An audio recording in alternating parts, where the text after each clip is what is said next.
우리가 회개할 때마다 우리의 혼과 우리의 몸이 새로워지는 것입니다. 여러분, 우리가 회개할 때 우리 영혼이 새롭게 된다. 와우! 그거는 말이 안 되는 이야기입니다. 구원받은 자가 죄를 지을 때마다 회개하고 회개할 때마다 우리 영혼이 구원을 받는다? 그것은 엄청난 잘못된 이야기입니다. 하나님의 영을 구원시켜요? 그게 말이 되는 이야기입니까? 하나님의 영은 죄가 없으신 분입니다. 본질적으로 죄를 지을 수 없는 분이십니다. 우리가 회개할 때 구원을 얻는 것은 우리의 혼입니다. 아멘. 그런데 아무런 의미 없이 우리 영혼이 구원을 얻는다? 아닙니다. 아닙니다. 그렇지 않습니다.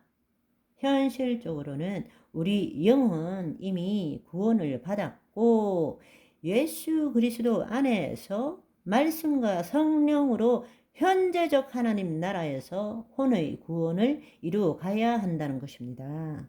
그럴 때 재림하실 때 몸의 구원을 받음으로써 온전한 신부로서 어린 양의 혼인잔치에 참여할 수 있다라는 것입니다. 흔히들 구원파에서 많이 이야기합니다.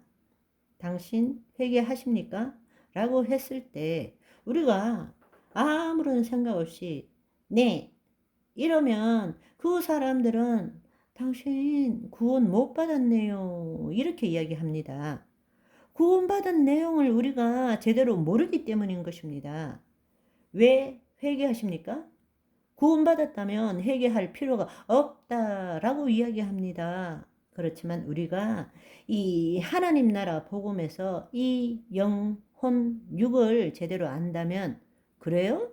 우리 영은 구원받았기 때문에 회개할 필요가 없습니다. 그러나 거짓자로 살아가는 우리의 혼과 몸은 날마다 회개함으로써 우리가 성화된 삶을 살아가야 합니다. 구원을 이루어가는 삶을 살아야 합니다. 이렇게 제대로 가르칠 수 있다라는 사실입니다. 그런데 우리가 영혼이 구원받았다 이러면 영혼이 구원받았는데 왜 회개하냐? 이렇게 물어오면 할 말이 없는 것입니다. 우리가 제대로 안다면 거꾸로 그들에게 질문할 줄 알아야 합니다. 당신 영이 구원받았습니까? 혼이 구원받았습니까? 이렇게 물어야 합니다. 당신 회개합니까? 물을 때 거꾸로 당신 영이 구원받았습니까? 아니면 혼이 구원받았습니까? 뭔 소리요? 이렇게 할 때 우리는 성경의 말씀을 딱 펴서 제대로 가르쳐 줘야 합니다. 우리는 현실적으로 몸과 혼이 죄를 짓는 본질적 의인입니다. 아멘? 무슨 말인지 이해하시겠죠? 네. 우리는 영적 존재이고 우리 본질은 옛자, 옛 본성은 없습니다. 우리의 본질은 하나님의 의입니다. 그러나 그럼에도 불구하고 우리의 혼과 몸은 여전히 죄악과 관계하며 우리는 죄된 어둠에서 살아갈 수는 있습니다. 이 죄악된 세상에 발을 붙이고 있기 때문에 따라서 날마다 회개하며 우리의 혼의 구원을 이루어 가야 한다는 것입니다. 그럴 때라야만이 우리의 영과 혼이 죽고 난 다음에 하늘 낙원으로 올라가고 분리되었던 몸도 예수님 재림 시에 다시 생명의 부활을 입는 것입니다. 그동안 며칠 동안 이 영, 혼, 육, 영과 혼과 몸, 영과 육, 이 차이를 분명히 깨달았다면 여러분 안에 지금 놀라운 새로운 터가 만들어진 것입니다. 여러분이 이제는 확실한 본론을 갖게 되고 지금 당신의 존재가 어떤지 법적으로는 영혼, 육, 구원을 받았지만 현실적으로 내 영은 구원을 받았기 때문에 내 본질은 새로워졌고 옛 자아, 옛 본성, 죄성은 없다. 그러나 그럼에도 불구하고 타락한 혼이 여전히 몸의 종노릇하고 있기 때문에 우리는 혼의 구원을 이루어 가야 한다. 혼의 구원을 이루기 위해서는 말씀에 내 생각과 감정을 일치시키는 것을 매일매일 믿음의 선한 싸움을 싸워야 된다는 것입니다. 아멘.